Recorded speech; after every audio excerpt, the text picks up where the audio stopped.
Wasn't happy with his team's performance, but was more upset with the headset problems last night and suggested that this isn't anything new for Pittsburgh when they visit New England. Take a listen.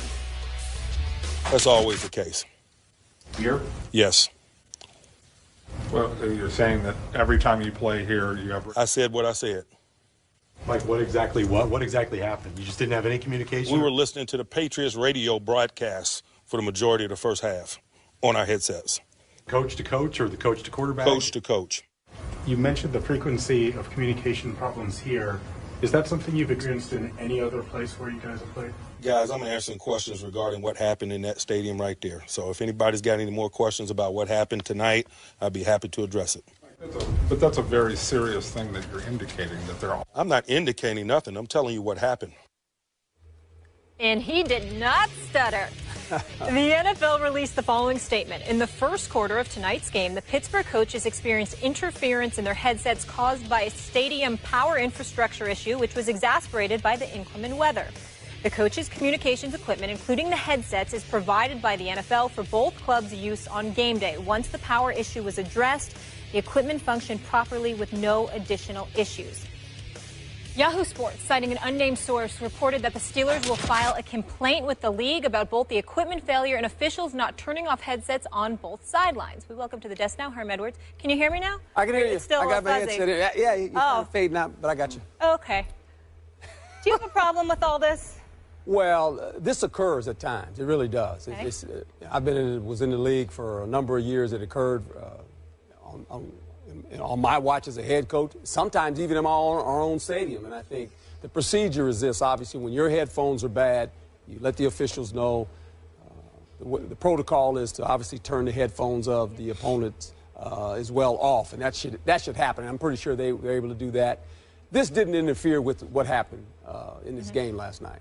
When you think about the Pittsburgh Steelers, with the bad interference, they were still able to move the football. They had over 400 yards, really, offensively. Their inability to cover the tight end was the issue. And we said that going into this game, that last year this football team gave up 11 touchdowns to tight ends, and last night it gave up 4. And so that saga continues to show itself. If you look at the Pittsburgh Steelers, and Mike was hot under the collar, because this was a game when he looks at it, you really put yourself in position to lose this game by your own errors, whether it was covering the tight end, dropping some footballs, catching a touchdown, but your foot's out of bounds. These things, when you play a Super Bowl team on the road, get you beat. And so Mike was hot about everything, and I can understand the phones going out, and obviously it's New England. All that has transpired this whole offseason is the first game of the season. Everybody's excited about football, and guess what? The head coach, when the game's over, said headphones didn't work. Well, everybody's talking about the headphones now. Let's just look at the game for what it was worth. Both coordinators were on the sideline, offensive, defensive coordinators. So you can still communicate to your players. And this game was lost by the Pittsburgh Steelers rather than won by the New England Patriots because of the errors they made. Okay, but as Jets head coach, Yes. did you ever experience Sure. any funny business in Foxborough? I don't know if it's funny business, but headphones being out and in other places as well. And they go out every once in a while. That's part, and you have a plan when they go out. Okay. Look, it's just like players. When a player gets hurt, they don't stop the game and says, oh, by the way, your first-string quarterback just went down. We got to cancel the game now. You got to adjust. You got to go play. And Mike and those guys did that last night. But you look at this game, when you really break it down, this was a game. If you're the Pittsburgh Steelers, you got to look at your secondary and the back end miscommunications. The tight end. I mean, we talked about it all week before the game. They were going to shut him down. Stop the That's tight what end. they said. Well, guess what? Tight end caught 4 touchdowns. 87. He's going to run up the seam, guys. There he goes up the seam. It's killing this guy right now because I was on his radio show yesterday and I said, we got to be worried about the tight end, Stephen A. That's his Pittsburgh Steelers. And really, Pittsburgh moved the football offensively. They really did. If you're New England, you got to be concerned with your running game. Yep. Your run defense, because Pittsburgh ran the football and really made some good throws in the passing game. But, interception here, a drop pass here, a misplay of a ball in the end zone you should catch, and then the tight end running up the seam all night. That's never good. Get you beat. You want to go? Go ahead. I got a lot to say. So Coach, you're saying that you, as the head coach, Yes. would not have filed this complaint that the Steelers reportedly filed? No. You would let it go and go on to the next Let it go, week? move on. That didn't get us. If I look at that game and I was sitting in that seat, that did not get us beat. I don't blame him for filing this complaint. And I do love me some Mike Tomlin, and I love that soundbite. I loved what he said afterward, because you want to talk about straight from the heart.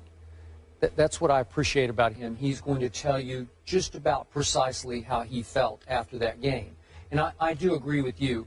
Strategically, it didn't lose the game for the Pittsburgh Steelers, in part because your quarterback's a veteran quarterback, and I can make the case he could call his plays better than Todd Haley could call them for him. But that's a whole other issue. But you have two veteran quarterbacks who are not going to be at all knocked off balance by not having communication with their coordinator.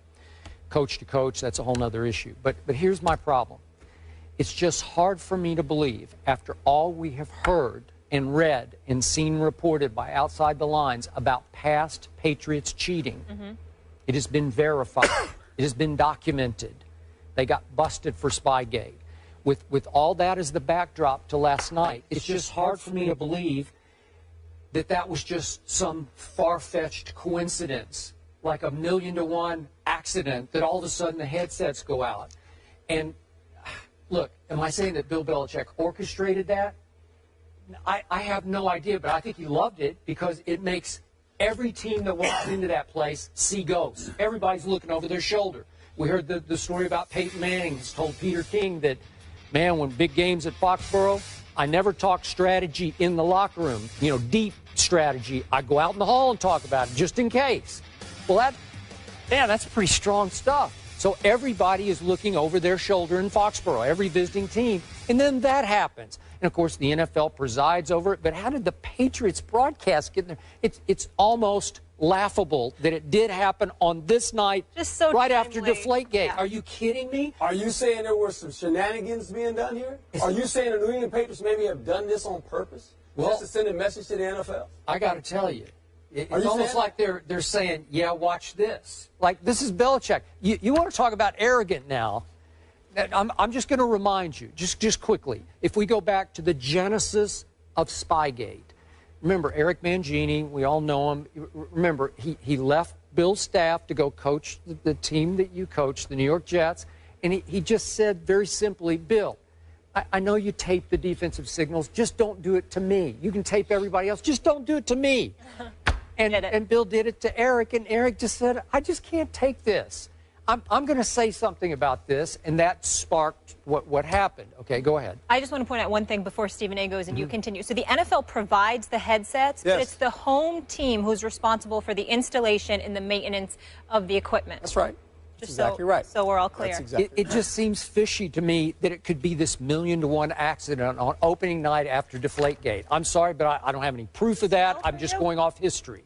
I agree with Skip. It smells. Yeah. It definitely It's a smells. little funky in there. But I'm going to aim my attention to Coach Herm Edwards. Okay. I'm disappointed in your position. Okay. Let me tell you why I'm disappointed. Go ahead. And I'm a guy that, you know, I'm into sports. It's what I do for a living. But, you know, I love politics in terms of just watching and, you know, purviewing the landscape, watching what's going on.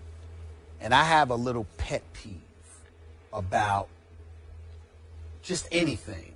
I can't stand when people are so caught up on an agenda that they gloss over the substance of what somebody's saying and whether or not they're right or wrong. We all know Steelers lost last night. We all know that their secondary is pretty highly suspect, particularly when it comes to giving up touchdowns to tight ends, as they did last night and that they did all last season. Yes. We get all of that. When have you ever seen Mike Tomlin duck that reality or that issue? Whatever the issue is with his team, he owns it. I recall a couple of years ago when the Steelers started out 0-4, and guys were walking off the field, and Mike Tomlin was sitting there looking. They were walking off the field because he needed to look in Cat's eyes and see who's quitting, who's giving up. Say what you want about Mike Tomlin, but this brother is as real as it gets. He tells you where he stands. He tells you how he feels. He doesn't sugarcoat it. He ain't lying. He may not go all out, But he gonna let you know what the deal is. Yeah. I didn't hear Mike Tomlin that was making an excuse for the Steelers losing last night. I didn't hear Mike Tomlin coming out that said we should have won the game and we got robbed. I didn't hear that. What I heard was a guy addressing a specific issue with this team that should not have happened. Not only did he go as far as to say that, why did he say it should not have happened, Coach? Because he basically said this ain't the first time. They asked him, was it the first time that that's happened here? He said, no. They tried to get him to talk about the bigger issue. He said, I ain't getting into all of that. I'm answering questions as to what happened tonight. They asked him if it happened before. He said, yeah. So what? And you saw him peeved. Now, if he was peeved about his players, do you think that Mike Tomlin would have hesitated to tell us? No. Not at all. Right. The fact that he aimed his ire clearly in the direction of the New England Patriots should tell you something. And instead of looking at it from that perspective, we're sitting here and we're saying, well, you know, they gave up a lot of stuff to the tight ends. And I'm like, yeah, we know that. Ain't no denying that. Right. He ain't denying that. Right. But the fact that Mike Tomlin felt the need to address it in that manner about that team gives me cause to pause and say, wait a minute now. All right, New England. You know, this Tom Brady deflated footballs, all that. Forget all that. But now, New England, what the hell is going on? What are you doing? Do I think the Patriots did something like this on purpose? Here's my direct answer to that. I wouldn't put it past them. Why should I? You know, all of this noise has been made. What did you just say, Molly? The NFL provides the headsets. But in terms of the installation and the maintenance of it, this is what it is. Now, Bill Belichick is saying, well, we have problems with it too. You're saying, well, it's different for the home team. I'm sorry.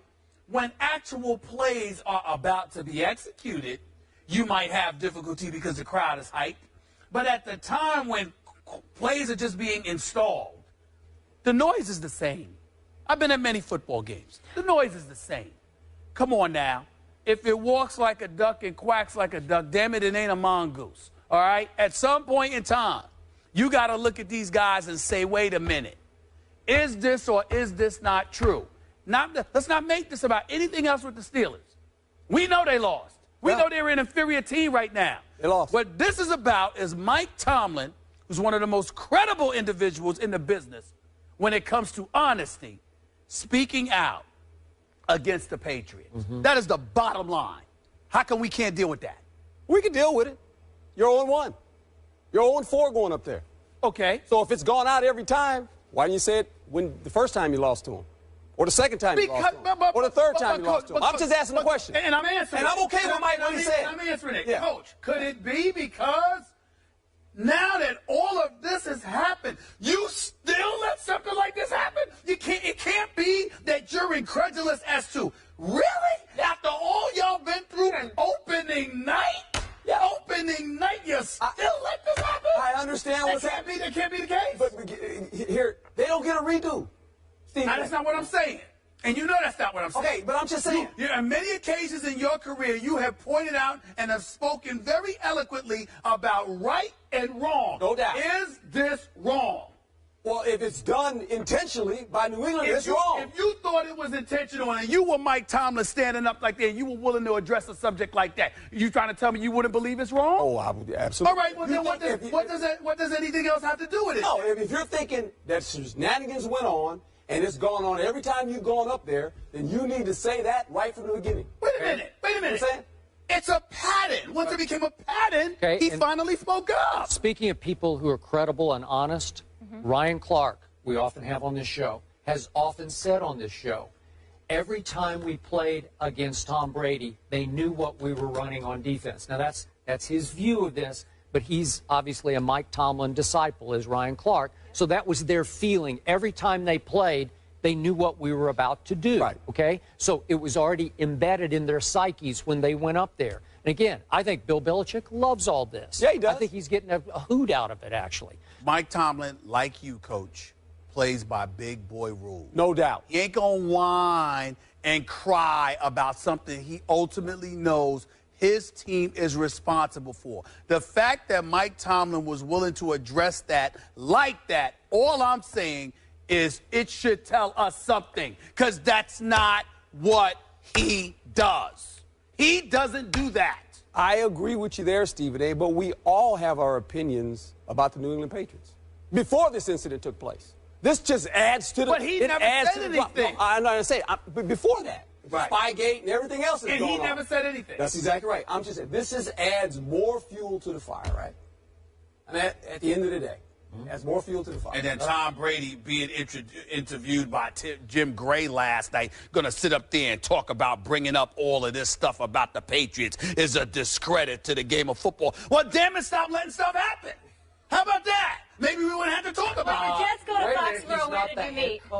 In the hallway? I'm just talking about his comments. When you were the Jets head coach, did you meet in the locker room? Were you in the hallway? We met in the locker room. Okay. We won a couple times up there. Okay. Yes, you did. All right. Okay. Herm, you're staying put? Won a division, matter of fact. Okay, we've got some more football to talk. Herm will stay with us. We have the #1 and 2 picks in the draft.